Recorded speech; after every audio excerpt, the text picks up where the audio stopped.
This is a privilege to welcome our viewers to something that I consider to be a first, that we have now 26 students from 24 different countries, all here for the next hour to share their points of view, to share their perspective.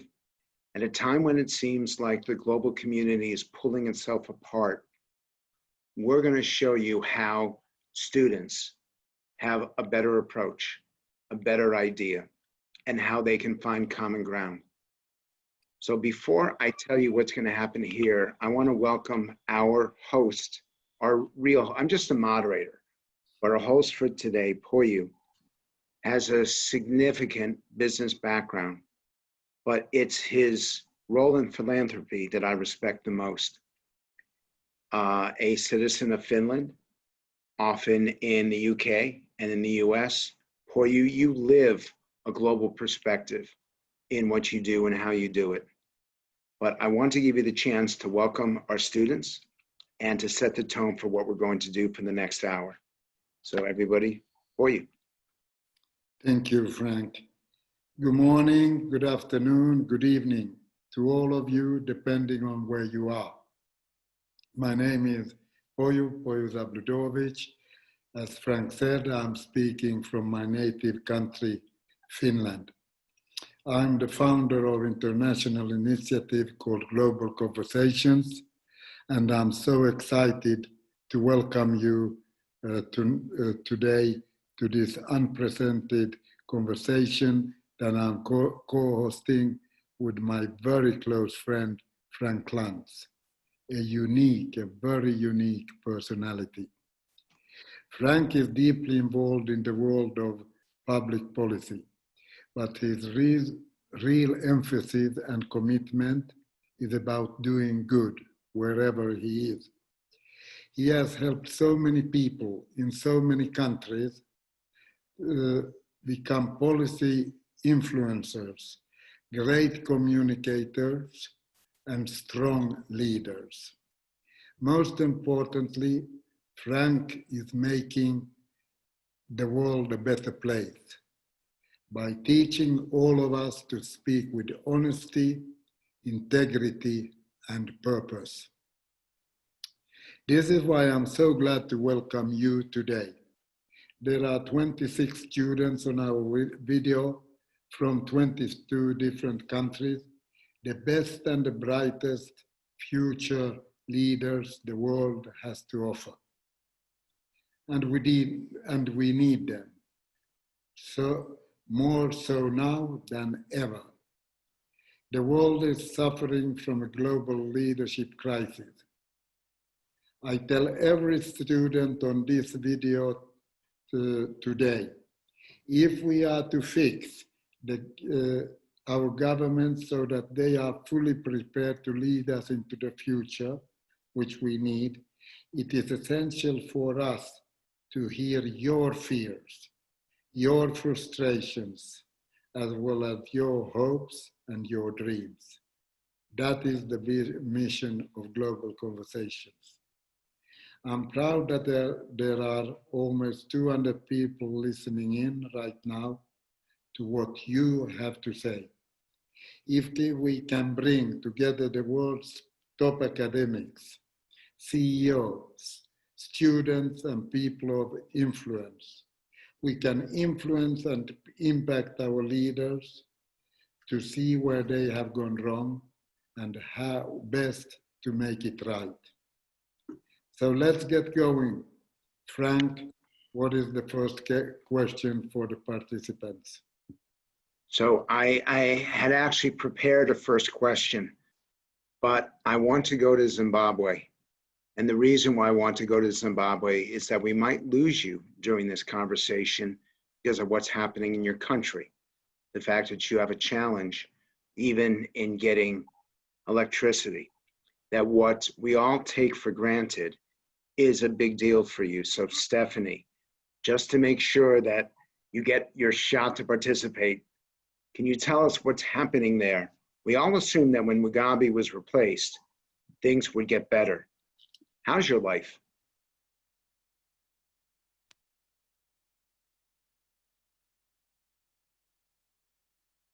Thank you.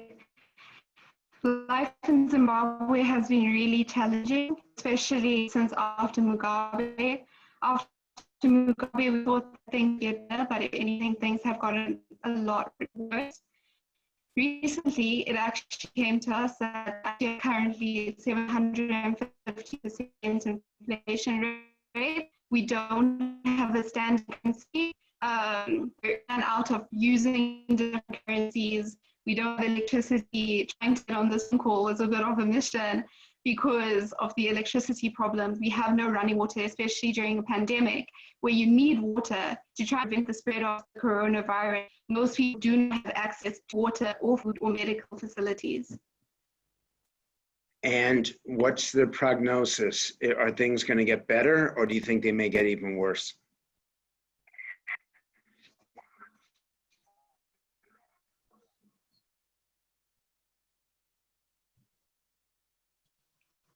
And this is the challenge of a global conversation. No change in leadership, things will continue to get worse because currently the government will not even say anything.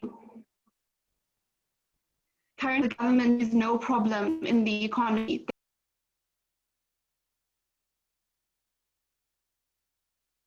So clearly the signal is difficult.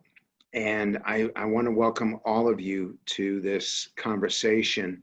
And we may have this challenge because we are reaching all corners of the globe. Our viewers come from a dozen different countries. Our student participants, as I now do the tally, it's 24 different countries. So I want to do a test. I want to ask all of you, every student who's on the participant video, is your generation going to have a better or worse life than your parents' generation? I want you to take everything into account. Do you think it's going to be better than worse than your parents when you get to be their age? Please raise your hands. Actually, we don't have to do the blue. I want to physically see you. Raise your hands if you think it's going to be better for you than your parents. And now raise your hands if you think it's going to be worse for you than your parents. Okay, that's one of the saddest probably responses I've ever seen. The idea that kids are not going to have it better. So Mauricio, you helped me put this whole thing together. I want to start with you. Are you optimistic about the future or are you pessimistic? And you represent Peru. What's going on in your country right now?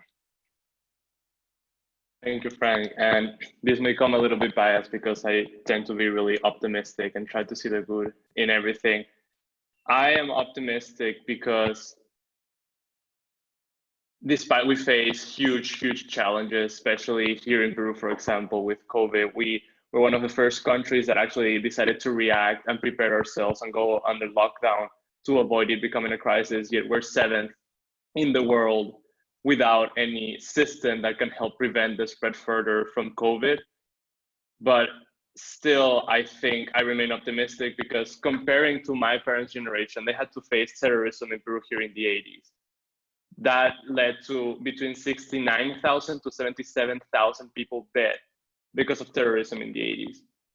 And I just think the reason why I remain optimistic is not trying to compare statistics or try to compare how many people died because of this crisis or the other one, but because I think our generation is probably the one that's in the best position due to technological advancements and communication to be able to bring about real change in the world. And I think that can be proven because we're going through a global pandemic right now, yet we're able to have a conversation with people from 24 countries at the same time. And that's what makes me believe that we're gonna have a better future because we have the chance, we're gonna have the technology, and we can bring about real change. Although we know that we're having trouble in technology, that it doesn't reach every country, even on this call. Giovanna, are you optimistic? Are you pessimistic? You're from Brazil. You're one of the rising countries, very controversial. Are you looking for better days, or you think we got some problems coming ahead? Yeah, so when I ask myself that question, I tend to find myself stuck at a crossroads, and I don't think it's an easy question to answer. Anyone who knows me really, they know that I tend to be a very positive person in my daily life and with my surroundings, But when I think about our future, I can't help but to be very pessimistic in a sense. If you ask most people, they will tell you that our overall quality of life has improved in the past decade. But I do think that in a sense, we are largely deceiving ourselves because we're not thinking about what truly matters. And in a sense, we are losing our humanity. Our air quality is getting worse.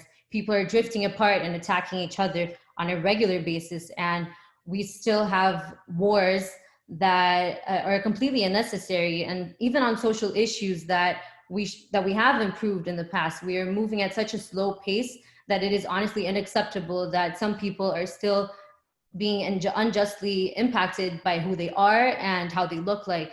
And unfortunately, our society hasn't really given me too much hope because I still see I see very few people willing to change and to let go of the privilege of being comfortable. And we're not doing enough. And we're still stuck in a mentality of being very individualistic and focusing on personal gains rather than thinking about societal and communal levels.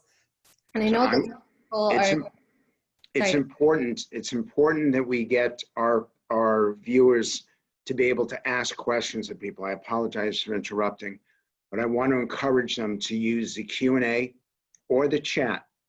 So either one of them is a way to make a comment.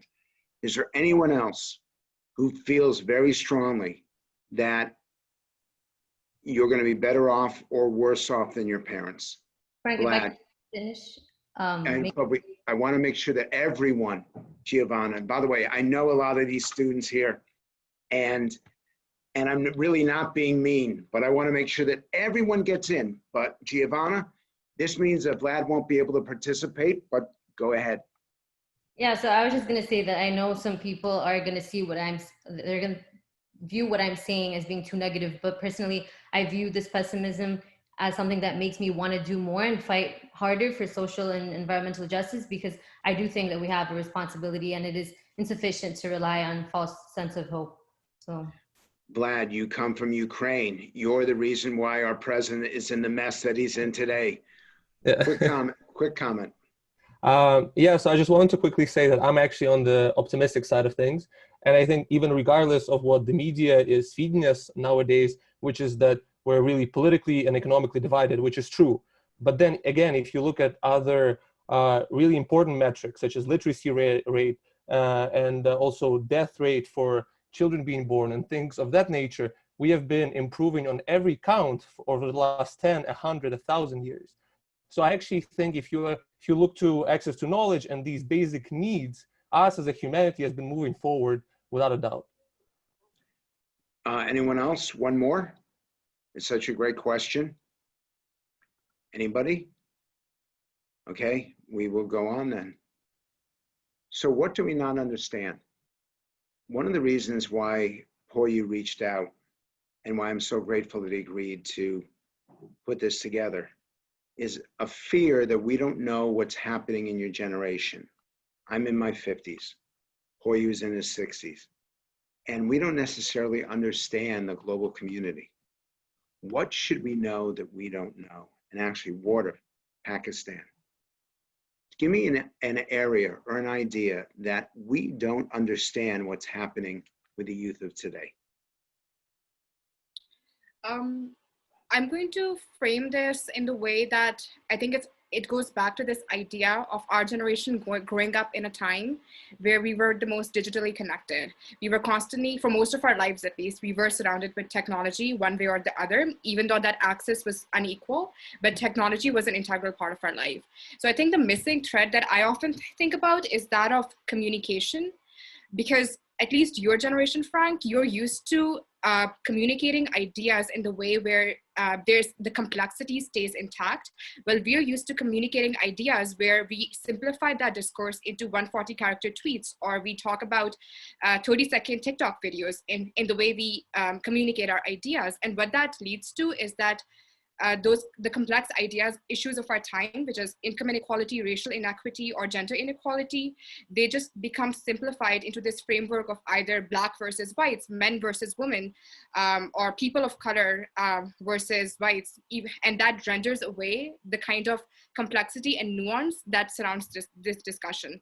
So I think that's one of the challenges that I view of our generation, about how do we communicate our own ideas and retain that complexity, and how can we get to your generation as well, which is used to that kind of gray thinking that comes along with those complicated ideas. Gabby, what should we know about your generation that we don't? Or where are we misunderstanding? Or we've simply got it wrong? When you asked this question, the first thing that came to my mind was my grandmother and how I compare with her.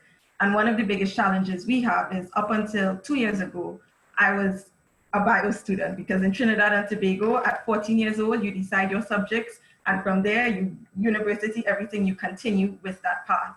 And 2 years ago, I switched to interactive media because I realized that we're living in a generation where we're not preparing for get a job, stay in that job till you're 60, retire, etc. The world is shifting so much faster. And even though I try to explain to her my new major and how it's an interdisciplinary major and it integrates technology and arts and everything together, she just can't wrap her mind around it. And I think the problem then for me is that we have people who can't understand the shifting world, educating the new generations who have to exist in the shifting world. So I think there's a gap between understanding between those who educate the younger generation and the younger generation who have to go out into this new world. Do we have one more who wants to jump in on this? Sebastian. Yeah, I would also add to that kind of new perspective that we have as a new generation, that we don't buy the trade-offs that your generation has kind of imposed us, in the sense that, you know, we've always believed that there is always a trade-off between climate and economy.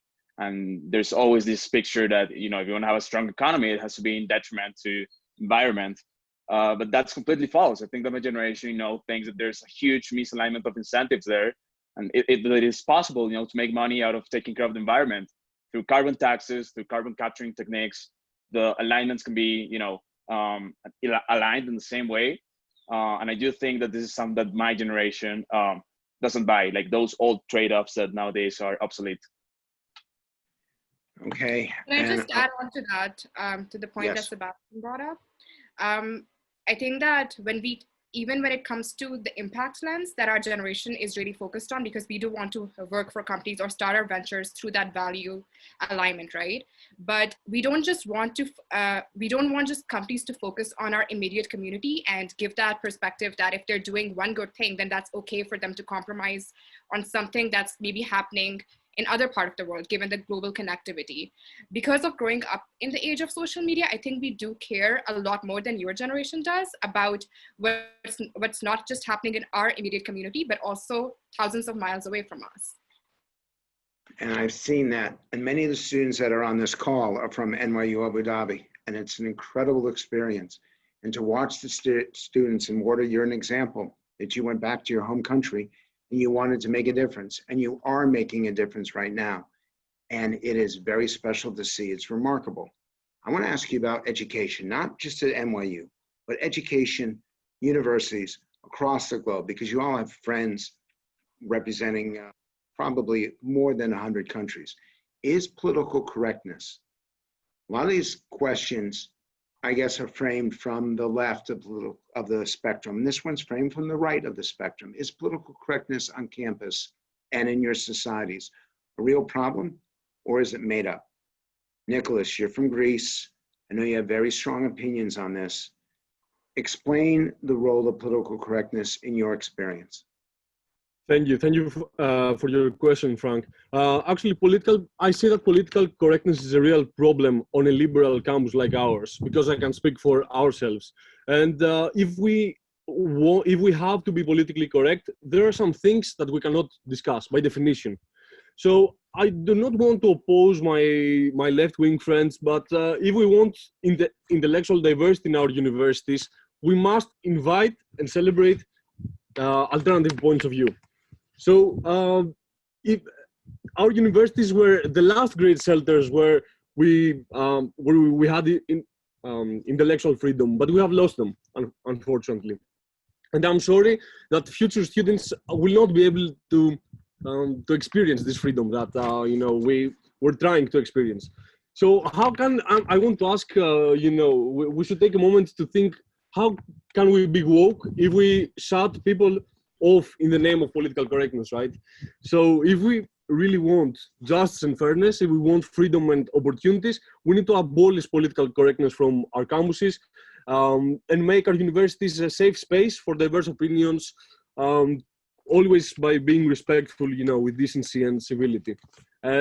This is my only worry about the future, but yeah, that's my take on it.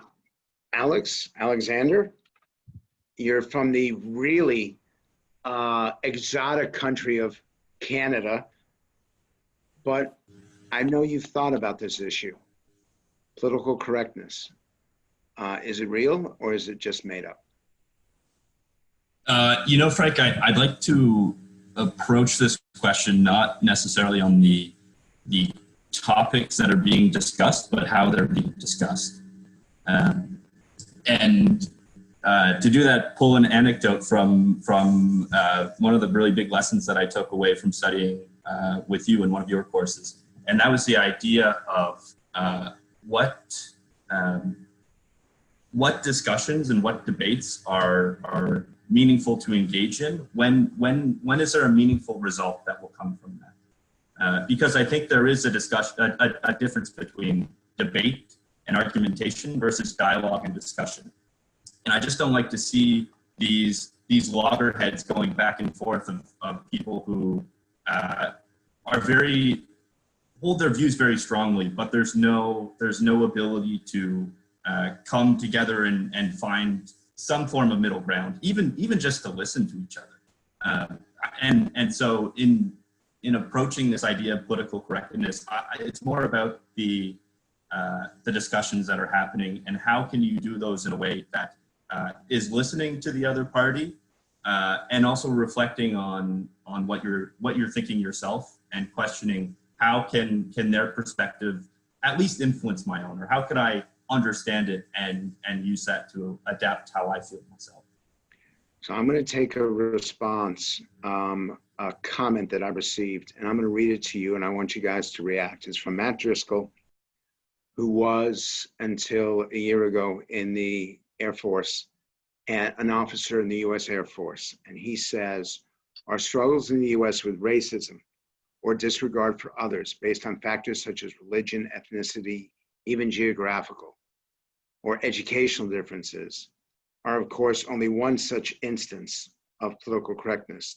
There's also the ongoing destruction, it's the language he uses, ongoing destruction of our culture and history currently happening to monuments and the renaming of institutions.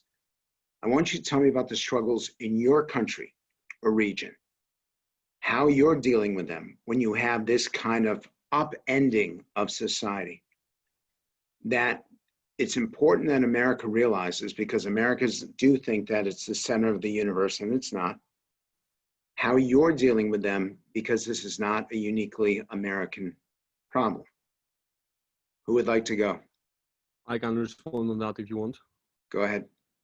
So I get what the comment is saying. My view on that is that we cannot change history so that we're politically correct. I am from Greece. Greece has a huge history, and we cannot, like, we were not so developed in ancient Greece as we are now, right? Like, of course, the democracy started from here, but women didn't vote. We also had inequalities.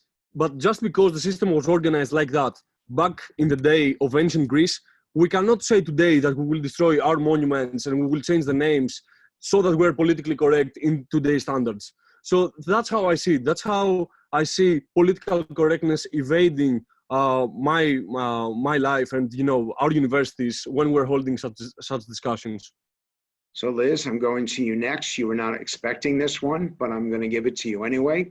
But I want to emphasize to people who are watching this, If you want questions asked or you want to engage in the discussion, the chat room is open. It is available to everybody. And I want to encourage you to comment on what you're hearing, because this is a discussion for everyone. And if you want to ask a question, you can do it in the chat room or you can do it via the Q&A, whatever is easier for you. Liz, you're Chinese. We're seeing what's going on in Hong Kong right now. We saw the consequence of the world not being told the truth, and you can fight with me on it, but not being told the truth about COVID-19. How do you have these conversations in China? How do you reform societies? How do you ensure human rights in your country and your government? I think that's a difficult question. That's a very difficult question. And that's a reality that I experience daily when I have conversations with my family. A lot of my family members come from very conservative, very patriotic backgrounds. And so we obviously fight a lot on these issues. And what they say often is, it's not that they don't recognize the other side of the narrative, that China does need more human rights or China does hide some stories, but they feel defensive when the criticism comes from what they call the other side. When they feel like it's the West pushing a narrative towards China, they pretend that they don't have those doubts about their country, and they get super defensive and say things in support of the government when they really don't mean it 100% either. And I think what makes the problem even worse is that the divide between China and the rest of the world is growing bigger and bigger every day. Even today, when I try to connect to the Zoom call, I realized that I couldn't do it without a VPN, first of all, even Zoom. And then I realized I couldn't do it with a VPN and the computer. And so Chinese youth in my generation, they don't know Facebook. They don't know Google. They don't know a lot of the things that youth in the rest of the world think is a daily necessity or reality. So I'm really pessimistic on how Chinese youth of my generation will ever really understand what's going on in the rest of the world in a couple of decades from now. JC, I got to ask you, you're Chinese. Are you pessimistic or are you optimistic about the people, not the government of China, but the people of China? I'm actually very optimistic, and I hold an exactly opposite view from my friend. But actually, my view, so the first question is about the COVID-19, right? So what I want to say is that, remember, China was the first country to encounter this COVID-19 crisis. And it took China basically 4 weeks to lock down the whole city with 10 million people. And I have to say that China has not been acted very quickly and very responsibly in the first stages, but I don't think you can deny all the effort that China did in terms of controlling the COVID-19 after that period. And I don't think that necessarily reflect so I think a very big misconception about China from the Western world is that people assume that a certain types of political regime and political system are necessary if their people want to live happily and want to raise their living standards. But I don't think that's necessarily true. China is in a different development stage than in other countries. China is still a very poor country, it's still a middle income country, and still trying to climb up this economic ladder and to catch up with other developed countries, which I think is very fair. And as to my understanding, I think China right now, in terms of all the challenges that it faces, it needs an efficient, foresighted, and strong central government to counter all the challenges they have. And I'm not saying that human rights and democracy and other kind of stuff that the developed world enjoys are not important for China, but it's. You use the word stuff. Is that how you regard it? Just human rights is just stuff? No, I mean, something comes first, something comes later. I don't think so. I think right now, in catching up with the developed countries, China needs to prioritize its development economy. It needs stability to create an environment for business to operate and for people to get employed and a lot of other stuffs. But in the future, when China has actually reached a high income country and it's climbed up the economic ladder, and it has some dominant world countries like companies like Apple and Google, and I think at that stage, China will become more democratized and will protect individual rights more and more. So I'm pretty optimistic. I gotta ask, okay, or you go ahead. Yeah, from my friends in London, DJ Collins, who is very involved in public policy, ask all you students, do you still have faith in democratic institutions in your countries, or do you wish that the change comes from somewhere else, whatever that will be? Savannah, do you have faith in democratic institutions, or does it have to come from outside? Personally, I still hold faith just because I don't think that it's fair to me and my country and all my peers to not hold faith. However, I think that the bipartisan needs to really change. And there is so much literature on how having just a two-party government is going to be the downfall. So I really do think that something needs to change completely because both parties are corrupt at this point, and there's really no doubting that. I think that that's going to be the downfall. Mariana, I got a question for you. You're from Venezuela. You've seen the consequence of what happens when a government is so corrupted and so perverted that the people are literally starving. Do you have any faith in your institutions anymore, or how will change be brought to Venezuela? Not at all. I really, well, I guess I grew up very skeptical of institutions and of government in general. How to change Venezuela is something that keeps me awake at night. I wish I had the answer. But I do feel that international collaboration is required. I think it's very hard to achieve complete change from within. So I do believe that if we want to restore democratic order, we do need help from other allies in the region, especially. Anybody else on this? Anyone wants to talk about whether you have faith? Jack, your country, the UK, actually stepped out of a democratic institution known as the European Union. You feeling safer and healthier today because you're now independent? I'm definitely not feeling safer. I think there's definitely potential there for the UK to take sovereignty into its own hands and explore the alternative ways in which it can go out and help foreign countries. But I think in terms of how democracy in general is looking in the UK, it's taking our Prime Minister as an example. The Prime Minister formerly was a journalist who actually got fired for making up a quote. And now we have him as our Prime Minister, as the head of our government. And you wonder exactly if we had people running these institutions where formerly the media would act as some sort of check and balance. And now in that case, it's not. It's really moved from sort of a check and balance of the government attitude to actually a tool or a device that the government's now using in order to try and promote their own agenda. You do sort of wonder if they have these capabilities to lie about the very key focal facts that voters are making their decisions on, then realistically, like, there's very little more you can do in like this intangible state of sort of media reality that you can do to undermine a democratic union. And I think, you know, lots of the campaigns in the Brexit campaign, they broke rules for overspending. They broke rules for lying about the key facts, including immigration and what the EU would do to us economically. And these are just examples of how what used to be the very pinnacle of democracy is actually failing itself, really. So I'm pleased to tell you, Poju, that the former White House Chief of Staff until about 5 weeks ago, Mick Mulvaney, is watching this conversation. And I don't know if I'm supposed to acknowledge what he says, but I know this is going to get a reaction from you. He writes to me privately, this is depressing. They're all socialists. We lost the education system 2 generations ago, and my kids will pay the price. Okay, who wants to comment? Frank, just can I add one Hold on, point? nope. Just very quickly. No, Therese. I want to have a Norwegian perspective.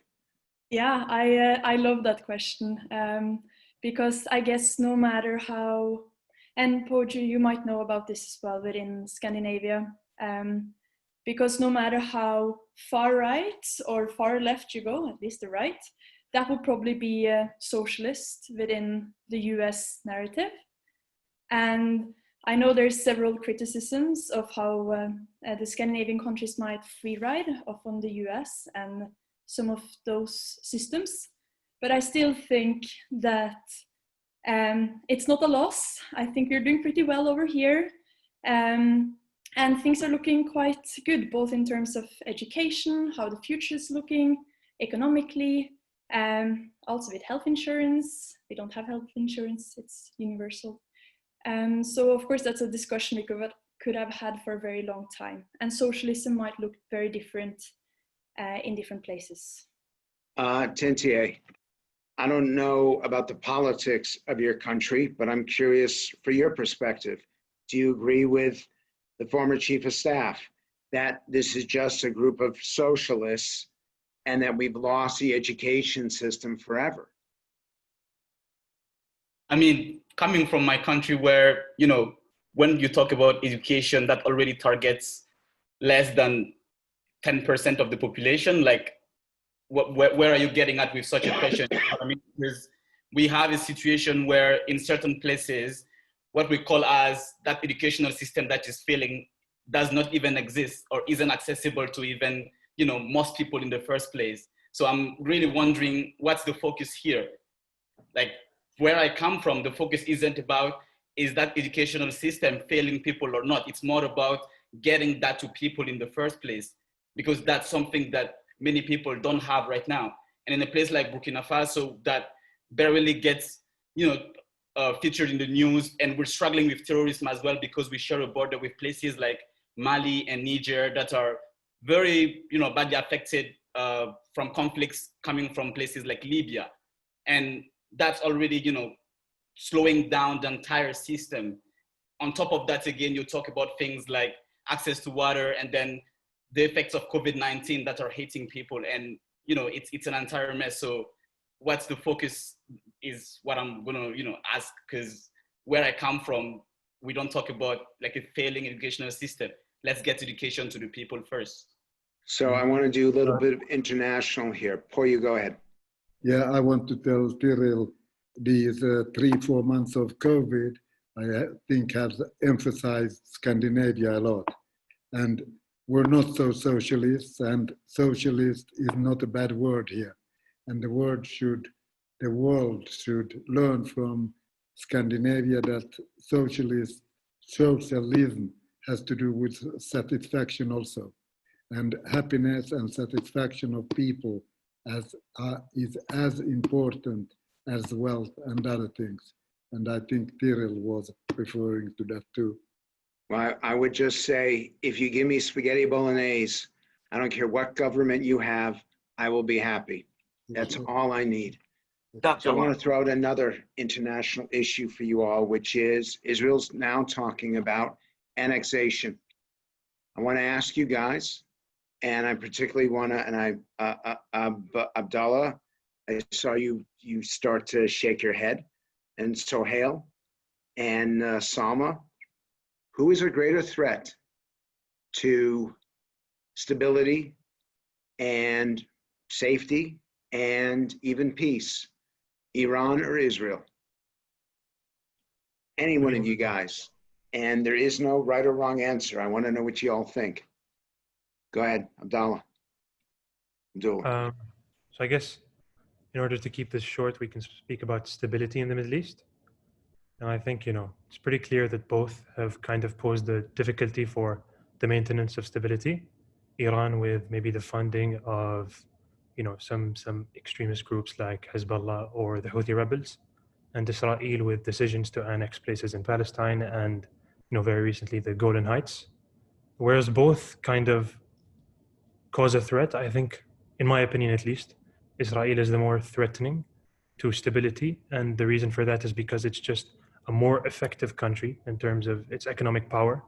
It's, you know, its army is more powerful, it has more advanced technology. And so in that case, I just think, you know, if Iran does cause some kind of instability, it can kind of be reined in by the geopolitical structure.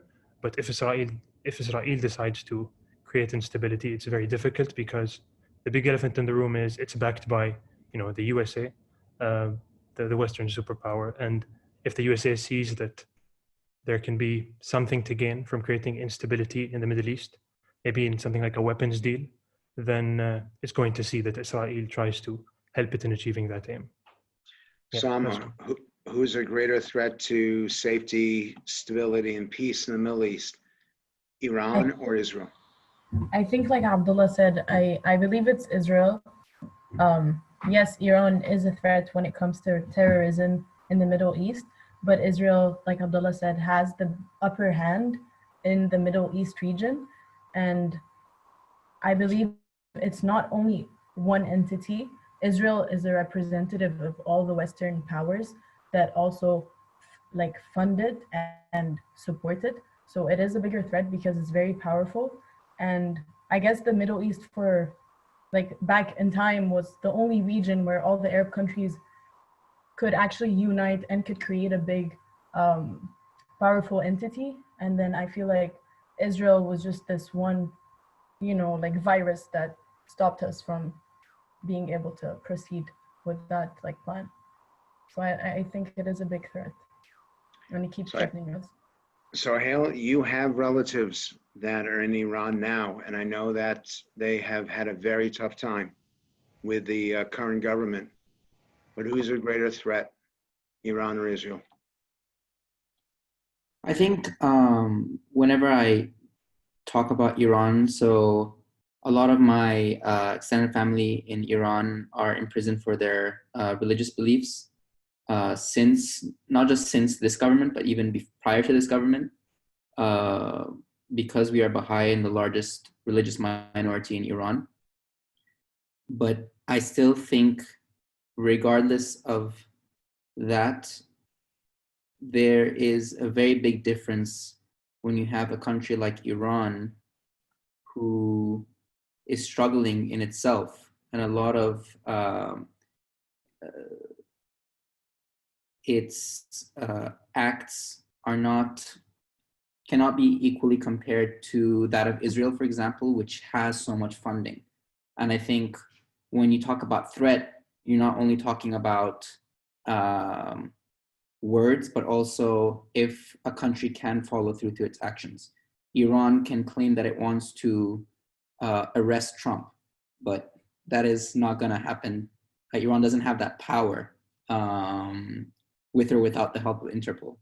But I feel like Israel does have that power, and I feel like the international community has to realize that so much of what Israel has done has been in violation, especially in terms of illegal settlements in the West Bank, in violation of international law. And this has almost been like a long-spanning collection of small aggressions with the goal of annexing the West Bank. And I think that Netanyahu is doing something that 4 years ago was politically unimaginable. But now you have the pandemic, the whole world is distracted. And if there was any time to annex the West Bank, now he sees his chance. So I want to take you as a vote, and not with that button that you push in your computer. I actually want you to raise your hands. And I do notice that people are shifting their backgrounds. So who's a greater threat? I want you all to vote on this. Who's a greater threat, Israel or Iran? Who says Iran is a greater threat? Raise your hands. Who says Israel's a greater threat? Raise your hands. So look at that. I wish I could take a photograph of that. That will surprise a lot of the viewers on this call. One more comment on Israel-Iran? Anybody? Okay, we'll go on. I really want to know about China, Hong Kong, and we touched on it. But Teros, you're from Hong Kong. Should we be concerned about the laws that China finally affirmed yesterday that's going to remove the ability of the Hong Kong population to express themselves? Definitely. What is happening to Hong Kong is really only the tip of the iceberg, and it's starting to globalize China's impact as well as their power. With international power not speaking up, Chinese power is only going to grow bigger. We can see how Australia now is getting a $1 billion funded to prevent cyber attacks from the Chinese government. And if we continuously do not speak up, I would say Hong Kong is really just the starting point, and other developed countries who think that they are safe away from China or are too scared to talk about it is going to feel the threats, and not only economically, but also in spaces such as tech and technology, where it could really be impactful to other countries. I'm curious, October, and I'm using his nickname. Isn't this a problem what China has done? Shouldn't the world look at it and say, Hong Kong was always supposed to be separate, was always supposed to have separate rules, separate requirements, and that was part of the arrangement, part of the treaty, and now it looks like China is going to say, you're going to be treated just like mainland China is. What do you think? I mean, I feel like so when you talk about China's overall objective, right? It's not going to favor any region or focus on any other objective than giving people a better life. If you look at China's status right now, people may think that China has become a global power, but we actually have 1 billion people who earn less than $10 a day last year. And people may think that many other people, a very generous sentiment is Chinese dream or China's effort is a threat to the world. But actually, all the government wanted is to have people to live a better life. And in terms of human rights and freedom of speech, if you look from a typical, like say, democratic perspective, yes, this is a big violation of people's freedom to express themselves, people's freedom to express their political views. But if you grow up in China and if you adopt another perspective where freedom of speech or human rights hasn't really been part of the Chinese culture, and then you'll see the issue from a different perspective. I do want to ask Lubna about Hong Kong because you have a personal stake in it. Yeah, I'm originally from India, but I grew up in Hong Kong for a large majority of my life. I was there during 2014, during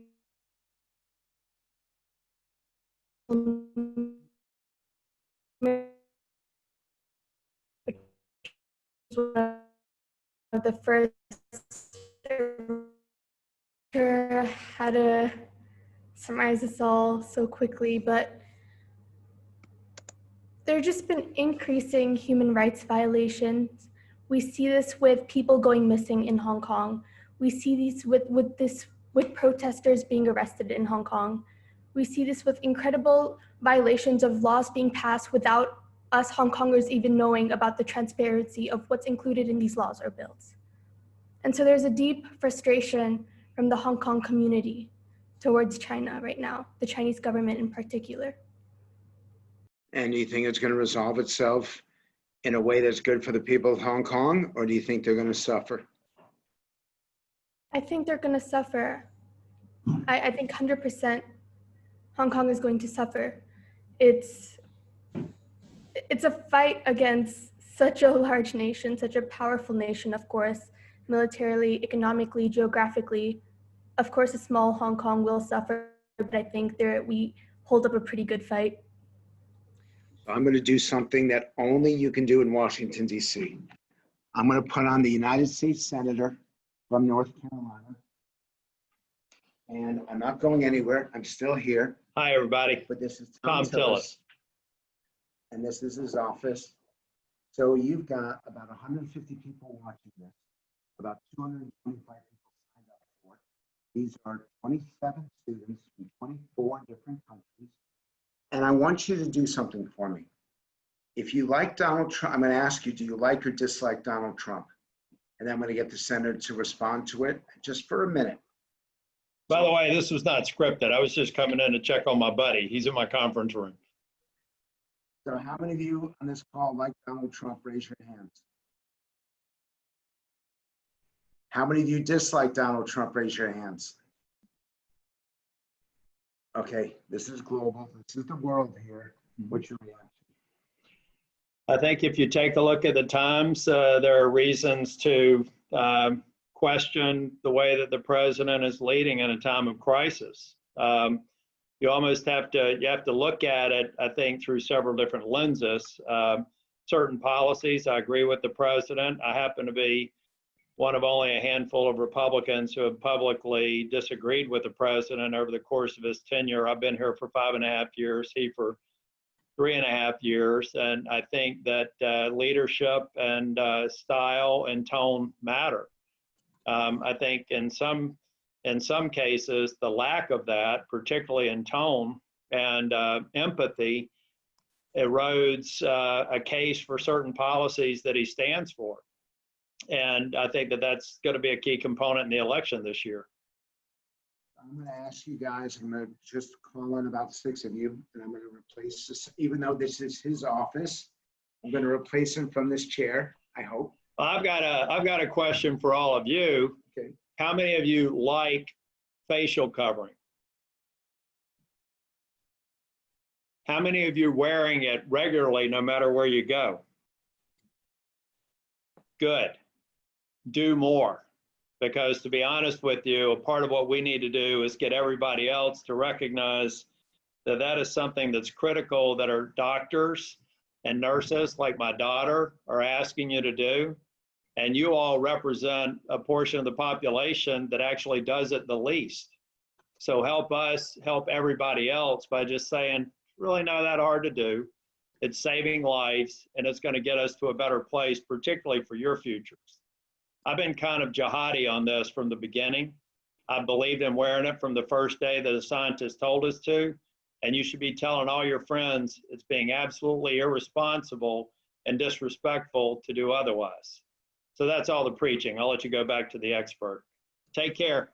Can I ask you a follow-up question, please? Sure. Just on the mask bit. Yeah. I completely agree that, and since I speak from the Pakistani government's context as well, and working and following a lot of policies that the governments have instilled in regards to lockdown, I've just noticed that there's an inconsistency because a lot of government officials, they don't wear the mask themselves in meetings. And that sends a message to the public that it's okay to take it off, right? So what are some of the mechanisms you would suggest for people to ensure that they actually wear the mask? Or what are some of the policy mechanisms that the governments can push for to make sure that more people put it on? I think, is it Warda? Yes. Warda, I think, you know, what I've done 50 telephone town halls over the last 3 months. And from the first day that the doctors and the epidemiologists have suggested wearing a mask, I've been wearing a mask. And I was absolutely in the minority at the time in North Carolina. And I think the thing we need to do is make sure people aren't copping out because they're hearing politicians say different things. I haven't heard a single epidemiologist, scientist, or doctor say, well, you know, the evidence isn't clear. So when I go in, particularly, I'm a Republican. When I go into Republican crowds, they try to use that cop-out. Well, you know, it's not definitive. And I say malarkey. It has been proven to reduce the spread of the disease by as much as 80%. That is from you to someone else. And so what I try to tell everybody, let's not use the cop-out to where so-and-so's not doing it, therefore I shouldn't. Treat this like a recommendation when you go to a doctor. If a doctor definitively has diagnosed you with a specific condition, and they write you a prescription and they send you down to the pharmacy to get the prescription filled, responsible people follow the doctor's orders. These are doctors asking you to help yourself and to help your community. Just dispense with all the noise and all the cop-outs that people are using to not do what is a responsible protocol recommended by experts who want to keep us healthy and safe. And so to me, it's like, you know, I don't even want to get into that discussion. I know this, something around my neck that is easy to put up, and I never lose it, that cost me $9 at Lowe's Home Improvement, is helping save lives. And it's, at least in my case, it's showing respect. I'm 60 years old next month, but reasonably healthy. Don't consider myself at risk. But I do this out of respect for my daughter, who's a nurse, who's pregnant, who's been showing up to treat patients, and everybody else. That's simple. Thank you for taking the time to answer the question. Yeah, thanks for the follow-up. Do you have time I'm for going to turn one it back over. Now I'm filibustering Frank's meeting, but no, certainly, guys, we need your help. I mean, we need your help to deal with the public health crisis. We need your help to give you all the kind of opportunities when you complete your studies that right now is in doubt, quite honestly. We've got to heal people through the physical challenges that we have right now, but we've got to heal the economy because if we don't, something that you were expecting to expire to in another year or two as you graduate from college could be a decade away, and I don't want that to happen. Y'all take care. I'm going to turn it back over to Frank.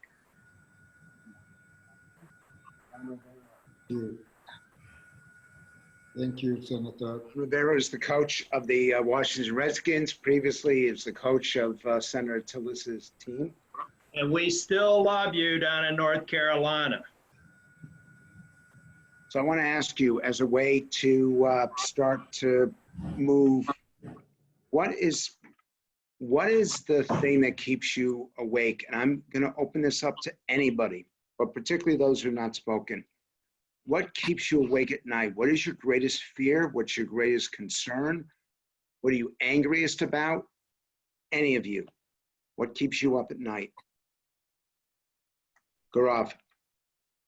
Among the many things that keep me up at night, one thing I think about a lot is climate change and how we've established this system with efficiency and profit at its heart. And we've discarded so many important things, such as the earth that keeps us alive. And more importantly, the frustration comes in where entities that are primarily responsible for these things do not prioritize these in policymaking. I read an article that said after the fear of the pandemic starts over and the economy starts restarting, people are expecting that a lot of climate policies that were barely intact to begin with are expected to be disregarded to make up for the loss. And these are the sort of things that really frustrate me. I come from a country where we have 14 of the mountain peaks that are more than 8,000. We are a country with rivers. And my city is one of the top 5 most polluted cities in the world. It personally affects me. It personally affects my family, but more importantly, even as a species, the fact that we can't understand how big of a problem this is keeps me up at night. Couple more of you. What keeps you up at night? What's the worst problem, the thing that you're most afraid of? Salma.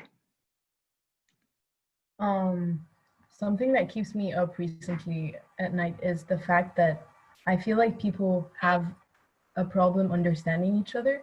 There's a lack of empathy, and it's really sad to see that as people who come from different backgrounds, we're not able to relate, or we're not able to understand each other's pain just because we don't experience the same thing, and we disregard other people's opinions or experiences.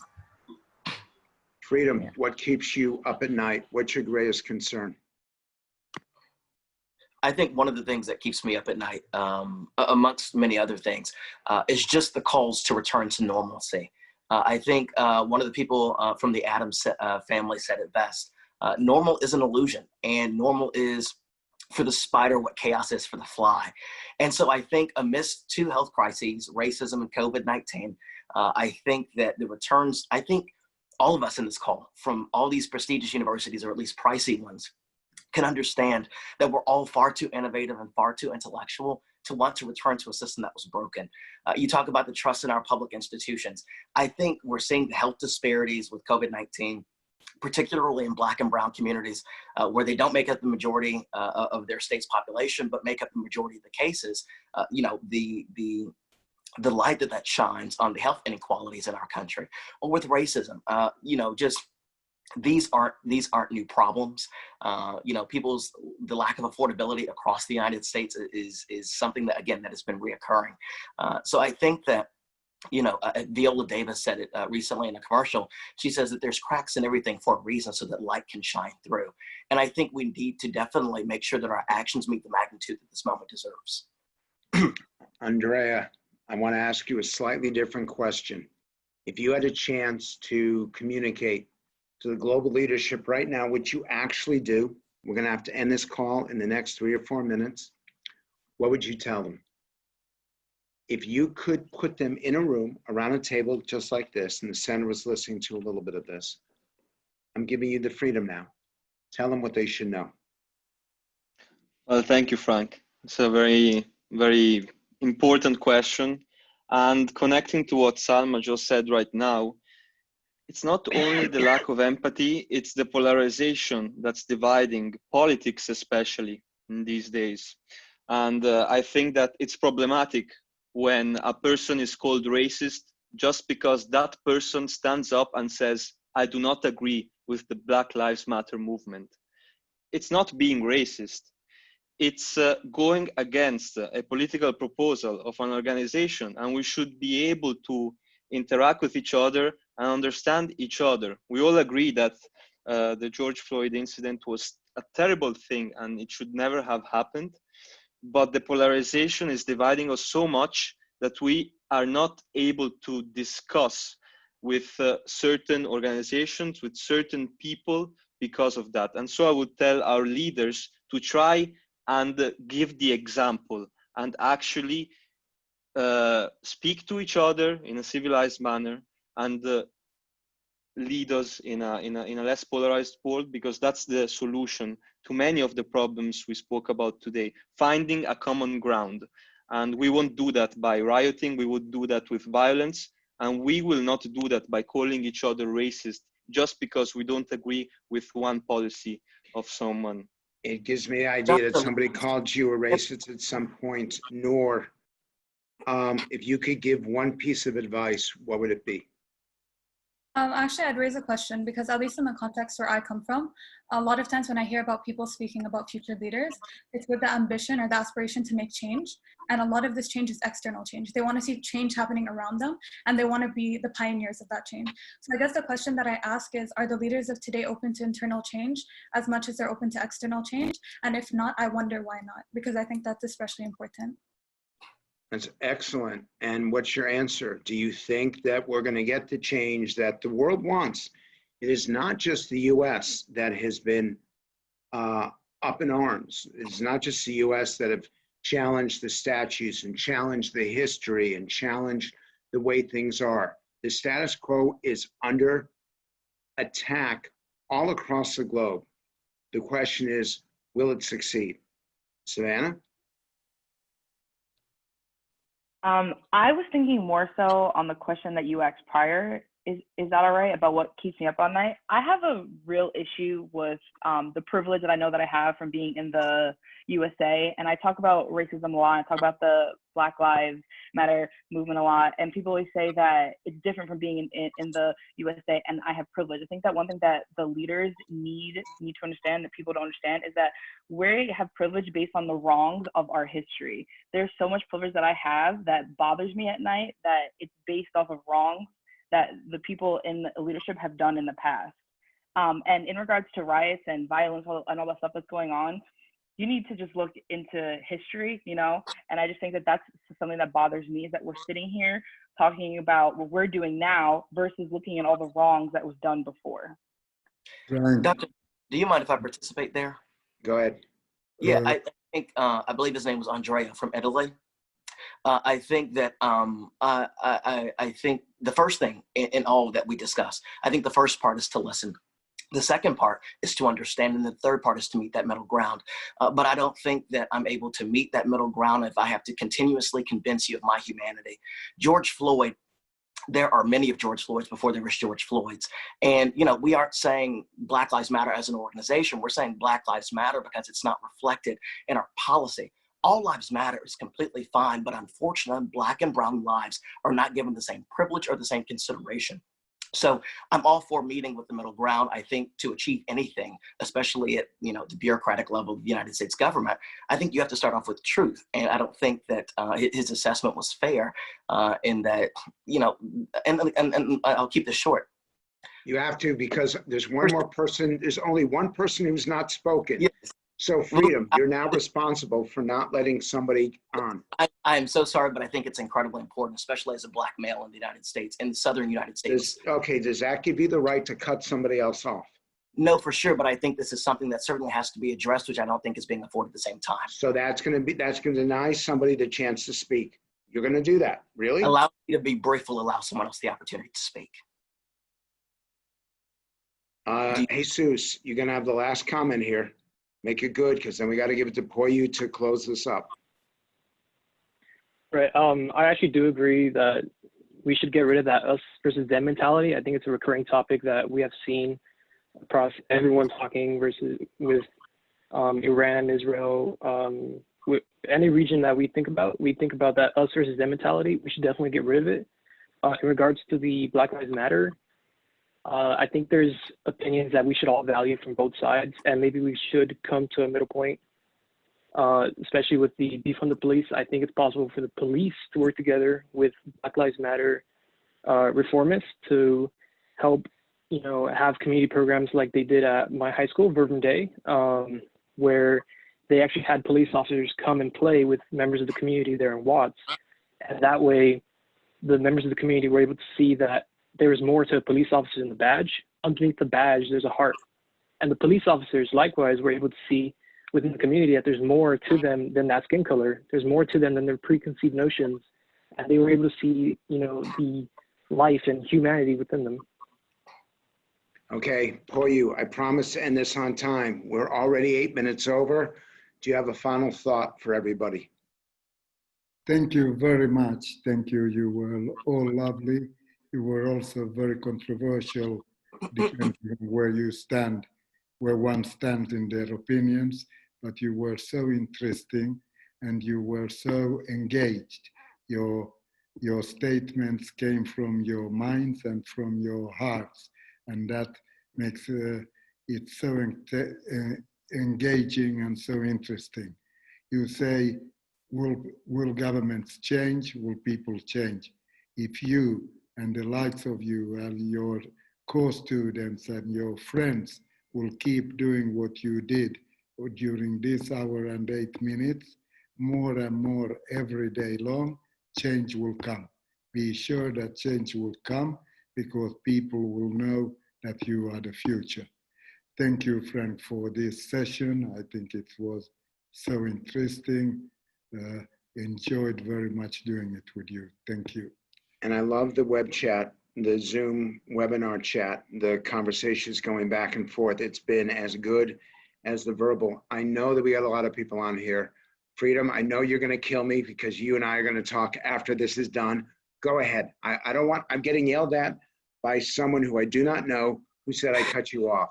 But you have to be able to make your point in 10 seconds. Go. I think it's improper to say that these are rioters or to protesters because we didn't say the same of the white people that stormed state capitals protesting public health for hair nail salon visits. I think just our understanding of this problem is the first point. It's the tip of the iceberg, but I appreciate you definitely letting me finish that thought there. Freedom is the student body president. You have the most incredible group of people here. So Freedom is the student body president for Loyola down in New Orleans. And the people on this call, the ones you're looking at right now, and I urge you all to take a photograph because I think you want to send it to your friends, and I'm glad that I had the chance to do it. Hopefully Alexander will look up while they're taking a picture so you won't just see the top of his head. But this is special, and we'll try to do this again. Poju, thank you very much for agreeing to host this. And you all, I know you didn't get enough time. I know you wanted to participate more. I'm sorry, but I wanted to put as many countries on the screen as I could. I made a mistake, and I'm going to end with candor, which is actually, I think this would have been better if we'd done a dozen, even though we would have had less diversity. we have actually had more inclusion as people could have been able to articulate more of where they stood. But I love the fact that I'm getting all these texts from people asking questions. You don't realize that you started a really hot debate on a number of different topics. Some of it was on the screen, some of it was on the text. But I want to thank you all for participating. And most importantly, I wish you all a safe and healthy future. I hope that your smallest dreams become the minimal of what you achieve. And it really doesn't matter whether we agree or disagree. What matters is that you have the opportunity to pursue those dreams, and you have the chance to see them realized. So Poju, thank you. All my students, you know how much you matter to me. Thank you so much. And we are done. Lovely Bye, words, everybody. Frank. Lovely words, Frank. Bye. Thank you, Frank. Thank you. Thank you. Bye-bye. Everyone. Thank you, Frank. Thank you, everyone. Bye-bye. Thank you.